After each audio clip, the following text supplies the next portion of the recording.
All right, back for another beer review, and today I'll be reviewing yet another beer from the new Belgium Brewing Company, and they're out of both Fort Collins, Colorado, and Asheville, North Carolina, and this is their Fat Tire Ale, and this is the new recipe. So this is an ale that comes in at 5.2% alcohol by volume, 15 IBUs, and at the time of review, I don't know exactly how old this can is, but it does have a best by date of May 21st of 2023, and right now we're just over 5 weeks away from that date. So according to New Belgium, I should be fine. Should be fine reviewing this one. So most of you already know, but if you don't keep up on beer news, you may not have heard that earlier this year, New Belgium had changed the recipe to their iconic Fat Tire Ale.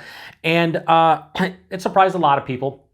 Obviously, like a lot of things in life, it's all about the money, and I'm pretty sure that Fat Tire, the old recipe, wasn't probably selling or doing as well nowadays in the current craft beer climate. A lot of crazy things happening.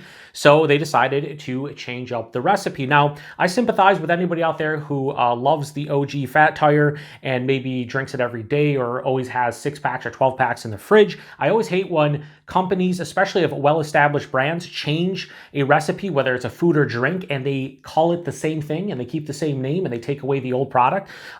Because I think if you're going to change up a recipe of anything, you honestly should just call it something different. Call this Fat Tire 2.0. Terrible, idea by me, but I'm just saying you could call it something else and maybe keep the OG recipe maybe locally for those in Colorado who grew up maybe drinking a Fat Tire.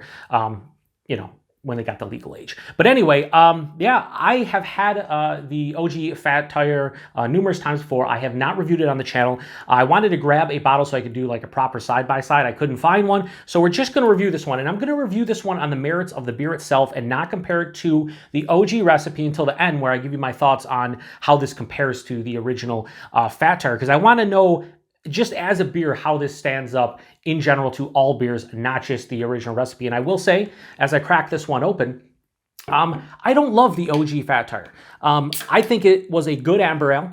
I typically would give it like a 3.5, 3.6 out of 5, something like that. I think it's a solid, good, everyday drinking beer, but I never went nuts about it. So I'm curious to see how this one is. Now, that is an amber ale. They don't clarify if this is an amber ale still. They just say Fat Tire Ale, and they don't really say that they change it to a golden ale or a blonde ale, or is it just a generic ale? Anyway, giving it a pour here into the hashtag proper glassware, and I'll tell you right now, it definitely doesn't look like the Fat Tire that I remember, no doubt.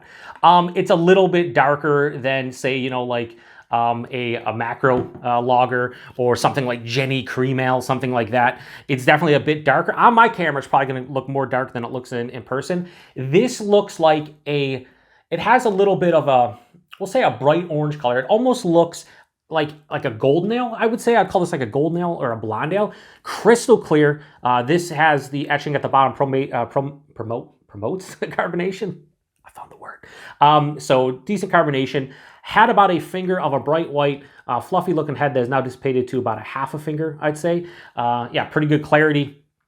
I can make my hand out through it. So yeah, this does not look like old school Fat Tire to me. Let's see how it smells. Yeah, and it doesn't smell like Fat Tire either. So with Fat Tire being an amber ale, I would usually get like a little bit of like a breadiness. It was definitely malt forward. It had a bready character, a little bit caramel, had like a toasty kind of vibe. This honestly smells like some kind of blonde or golden ale. It has, to me, like a crackery, biscuity kind of malt grain, a little bit of just generic graininess. There's a touch of like a citrus vibe to this one, like a lemony kind of, like a lemon peel or something. There's I would say a decent hop character here. It has like an earthy floral hop character. To me, this just smells like just like a blonde ale or a golden ale, kind of in that realm where it's going to be more refreshing. I think the carbonation is going to be higher. It's going to be a little bit brighter. They also have a spiel on the side here. It says, and I hate when they put, like silver font on a white background, like it's super hard to read. It says, made with premium ingredients, this bright and balanced beer is brewed to be easy drinking and easy on the planet, brewed to protect the planet. The whole nine. You guys know about what New Belgium is all about. But yeah, at the end of the day, this definitely doesn't smell anything like the OG Fat Tire. Is that a good thing? Is that a bad thing? I don't know. Let's get a taste here. Cheers, everyone.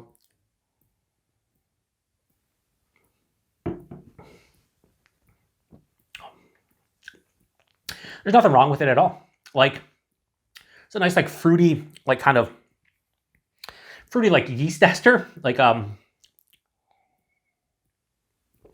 apple and pear. This reminds me, honestly, a lot of a cream ale to some extent. Not like Jenny specifically, but when you get a craft brewery doing a cream ale, this kind of has like macro lager vibes to it, but in ale form. And I kind of think this is what they're kind of going for, right? Like a easier drinking, crushable, don't think too much about it, just throw it back kind of beer. And there's nothing wrong. There's a lot of craft breweries doing those nowadays.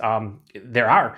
But the fact that they took away their iconic beer that they're pretty much used to be known for, now it's the Voodoo Ranger lineup, but like, it's crazy to me that they just, we're like, hey, we're going to change the recipe and here's the new Fat Tire. By honest ones, like higher side of light, lower side of medium, so appropriate for 5.2. Like I said, the palate, it's very effervescent, it's crisp, it's super clean on the palate. Yeah, high carbonation on this one. The taste, it's very simplistic. Right up front, that biscuity, grainy kind of blonde ale feeling to the beer from the malt hits me. A little bit of a generic graininess too, passes through. I get a little bit of that lemon peel I was talking about in the nose, but then I get, again, like I think it's like the yeast ester producing like a little bit of like a pear or an apple, which is fine. And the apple is more like a red apple or a red apple core. No off flavors here. It's not like a sour apple, green apple or anything. And then on the finish, this finishes with a slightly floral. Yeah, I'd say floral. Slightly floral, like earthy bitterness. This is full-on dry to me. Well, semi to full-on dry. A very mild bitterness, maybe mild to moderate, like more to the mild side of things. So this is a completely different beer. Okay, so on its own, I don't dislike this one. I actually think it's pretty solid for what it is, right?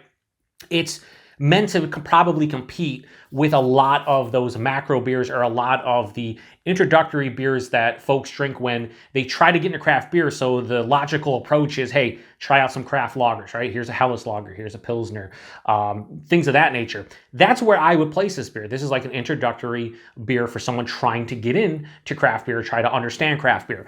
But what they did is they took away an iconic beer that a lot of people really enjoyed for many years, and they just were like, here's a new recipe, same beer, new recipe. Enjoy. And I think that's kind of a bummer. Like I said, I sympathize with a lot of people who enjoy Fat Tire, the OG recipe. But as a beer itself, this is not terrible. It's not bad. It's not great. It's not good. It's just, to me, okay, solid. I'm fine with it. So Fat Tire Ale, the new recipe from New Belgium, I am going to give this a straight 3.5 out of 5. I can't do any higher than that. I can't do any lower. I've had some macro. I mean, I gave Busch like Busch beer, a 3.2. This is definitely better than Busch, but Busch was very inoffensive and flavorless. I could see how somebody would drink this and be like, oh, it's not for me, right? I would say the original Fat Tire a little bit better than this for me personally, like a 3.6, 3.65. But again, you're comparing apples to oranges. At least I think so, because this is not anywhere near the style that the original OG Fat Tire is. What is my preference between the two? I prefer the OG one by a little bit. But I cannot stress enough that it sucks that they took away the original recipe for this. And now folks who love Fat Tire are going to drink this. And if you're not hip to the news, if you're not, listening to stuff on the internet or just have a knowledge of what's going on, you might see this and say, hey, that's a new label and a new can or a new bottle for Fat Tire. It's the same beer. It's totally not. It's totally not. This is not the same beer that I remember. Anyway, price point and availability. I don't know if they really changed the pricing. Typically, it's like $11, $12 here for a 6-pack. Might be cheaper in your neck of the woods. I am in Buffalo, New York, a little bit expensive. And I think like 12 packs are like $18 to $20. So I'm probably sure some of you can get like $10 6-packs and probably like $16, $17 12 packs. But here, a little bit more expensive. Is it worth it for something like this? I'll be honest with you, I'll probably never buy this one again. Now that, especially that they changed it, I like the other one better. It's a little bit unique and this not so much, but it's not a bad price point, kind of what they're going for. I mean, I'll buy some craft Pilsners and Helles lagers and dark Czech lagers for like $4 for a 16-ounce can. So I'm not the guy to talk to when it comes to price points. Availability, pretty much wherever you see New Belgium, you should see this. You've probably already seen this roll out. If I can find an OG bottle in the next month or two, because I don't want to wait too long, if I can find an OG bottle, I might do like a comparison re-review of this and then the first ever review of the original one, just to see side by side the differences. But I'll tell you right now, memory of the original Fat Tire, it's definitely better than this for me personally. And I like the fact that it was like an iconic, it was kind of like Sam Adams Boston Lager, where it was different. It was something different and it made it unique. Nowadays, not so much, but it's just a shame they took it away. So anyway, if you've had this one before, let me know what you think about it, especially if you've had the new recipe. If you've had the old recipe and the new recipe, which one do you prefer? Did you do a side-by-side of them? What is your preference? At the end of the day, there's so many craft beers out there that I guess if you are a Fat Tire OG lover, you probably can find something to replace it at this point. But again, this will be like the 6th time I said in this review. It sucks they took away the OG recipe and replaced it with this. They should have just renamed or kept the old recipe, maybe had it local or like a seasonal or rotating, and then introduce a new beer that was like their flagship beer, because this is kind of ridiculous. I would imagine the next year or two they'll probably release the old version and be like, oh, it's back for a limited time, because that's how companies work, and it is. So anyway, 5.2%, you really can't tell. I mean, I'm gonna go drink the rest of this and not be like, upset about it. It's a beer. To the next one. Cheers.